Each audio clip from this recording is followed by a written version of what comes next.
जो नाम रखा गया वो देश का नाम रखा गया भारत। क्या रखा गया? लेकिन ये भारत देश जो है ये क्या होगा? भारत देश में जो क्षेत्रफल होंगे वो क्या होंगे? राज्यों का संघ।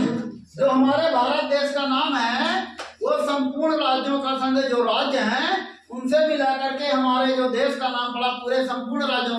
क्योंकि जब हम सन 1947 के पहले जब देश हमारा आजाद नहीं था तो अलग अलग राज्य राजा के रूप में रियासत काम करती थी। अलग अलग राजा के रूप में रियासत काम करती थी। जैसे आप सुनते होंगे रीवा का राजा, माधवगढ़ का राजा, सोहावल का राजा, ग्वालियर का राजा, ऐसे सुनते हो ना। निजाम सुनते हो, बम्बई कलकत्ता का जो है तो नवाब। तो ये ऐसे अलग अलग जो है तो पूरे भिन्न भिन्न जो है तो जो रियासतें थी, राज्य मतलब राजा के रूप में जो काम करते थे, तो उनका जो देश था तो संपूर्ण रूप से हमारा देश एक जो है तो पूरे क्षेत्र को मिला करके राज्यों को बनाया गया। ये राज्यों का संघ होगा पूरे। और अलग से जो राज्य थे उनको कन्वर्ट कर दिया गया। किसमें कर दिया गया? राज्यों में। अब राजा समाप्त हो गया। जब हमारा देश आजाद हुआ तो क्या हुआ? राज्य समाप्त हो गई, राज व्यवस्था समाप्त हो गई और अब व्यवस्था आ गई लोकतांत्रिक व्यवस्था, जो हमारे संविधान द्वारा निर्धारित की गई कि जो है तो लोकतांत्रिक व्यवस्था में इस प्रकार राज्य बनाए जाएंगे और इन राज्यों का जो शासन होगा संविधान अनुसार चलेगा। और ये राज्य जो है राज्यों का संघ का नाम क्या होगा? भारत होगा। तो इसी प्रकार में पहले कुछ देश संघ प्रदेश निर्धारित किए गए, फिर वो विभाजन करके ये जो पहले पूरा बीच का जो क्षेत्र था कन्वर्ट था वो महाराष्ट्र तरफ था। लेकिन बाद में जो है 1 नवंबर 1956 को हमारे प्रदेश का निर्माण हुआ, जिसे तुम किस प्रदेश से नाम जानते हो? मध्य प्रदेश के नाम से जानते हो। अब तो विभाजन हो गया तो तुम्हें पता होना चाहिए कि मध्य प्रदेश से जो है तो छत्तीसगढ़ बन गया, है ना।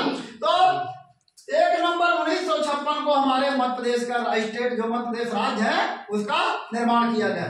आज 1 नवंबर है तो आज के ही दिन हमारे प्रदेश की स्थापना हुई। इसलिए इस प्रदेश मध्य प्रदेश का नाम जो है आज हम स्थापना दिवस के रूप में मध्य प्रदेश को के रूप में हम मनाते हैं कि आज हमारे प्रदेश की स्थापना दिवस है। हम अपने प्रदेश को आगे ले जाने का प्रयास करेंगे। ये जब प्रदेश हमारा आगे जाएगा तो हमारा देश भी आगे जाएगा। जैसे हमारा घर बढ़ता है, हमारा परिवार बढ़ता है, हमारा समाज उन्नत रास्ते पर जाता है तो हमारा प्रदेश बढ़ता है और हमारा देश बढ़ता है। इसलिए आज हमारे संकल्प होना चाहिए कि हम इस प्रदेश को आगे ले जाने का प्रयास करेंगे। आपको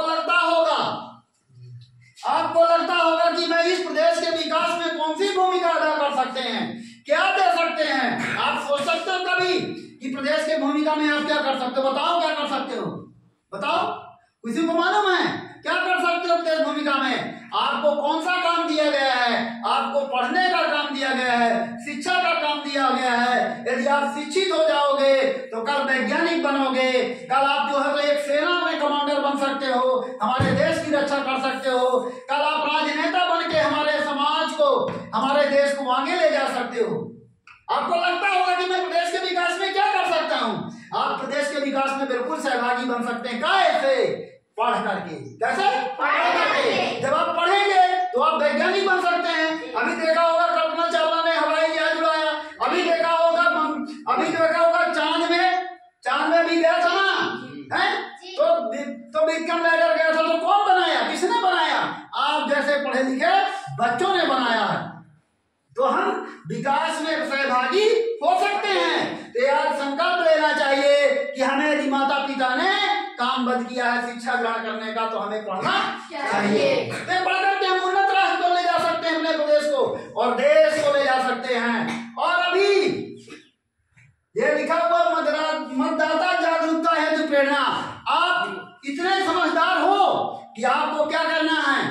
आपको 17 नवंबर 2023 को दिन शुक्रवार को अपने माता पिता को प्रेरित करना है। किसी के माता पिता हैं, बाबा हैं, दादा दादी हैं, हो सकता है कम चलने लायक हो, फिरने लायक हो, हमें उनका सहारा बनना है और मतदान बूथ तक लेकर आना कि चलिए बाबा जी, चलिए दादी जी और चलिए अम्मा जी, आज पहले आपको क्या करना है? पहले वोट डालना है, इसके बाद दूसरा काम करना है। क्योंकि ये लोकतांत्रिक देश है वो महत्वपूर्ण होती है। उससे ही आजकल राजा का चुनाव होता है, संसद का चुनाव होता है, विधायक का चुनाव होता है, जो हमारे लिए नीति विकसित करता है, हमारे देश के लिए नीति विकसित करता है। तो हमें क्या करना है, 17 तारीख को हर काम छोड़ करके क्या करना है, अपने माता पिता और दादा दादियों को प्रेरित करना है कि आपको जरूर वोट डालने जाना है। और बिना स्वार्थ के, किसी लोभ लालच के अपने सबको घर में प्रेरित करोगे कि आपको बिना स्वार्थ के जो है तो वोट डालने जाना है, सबको वोट डालने जाना है। तो ये आप अपने घर में अपने माता पिता को प्रेरित करोगे। तो 17 नवंबर को जो है, 17 नवंबर 2023 को जब आपका मतदान होगा, जो वोट होगी वो हमारे प्रदेश और हमारे देश की दिशा तय करेगी, हमारे प्रदेश और देश की दिशा तय करेगी। इसलिए आज ये अब हमारे पास 2 संकल्प हैं। आज हमारे पास कितने संकल्प हैं? 2 संकल्प हैं। 2 संकल्प लेके जाना है। एक तो पहला संकल्प है हमें पढ़ना है, हमें क्या करना है, पढ़ना है। और दूसरा संकल्प क्या करना है कि 17 नवंबर को हमें दादा दादी अम्मा माता पिता भाभी जो भी हैं सबको कहना है कि पहले वोट डालने जरूर जाना है। किसी को सुविधा है तो तुम्हें स्वयं लेकर के यहाँ तक आना है। और बस यदि इतना कर लिए तो हम अपने मध्य प्रदेश के विकास में अग्रिम भूमिका में ले जाने में हम सभी सहभागी हो सकते हैं। बस यही हम लोगों का, सब लोगों का परम कर्तव्य है और यही आज परम लक्ष्य होना चाहिए कि हम इस प्रकार मध्य प्रदेश के विकास में सहभागी हो सकते हैं, पढ़ करके और मतदाता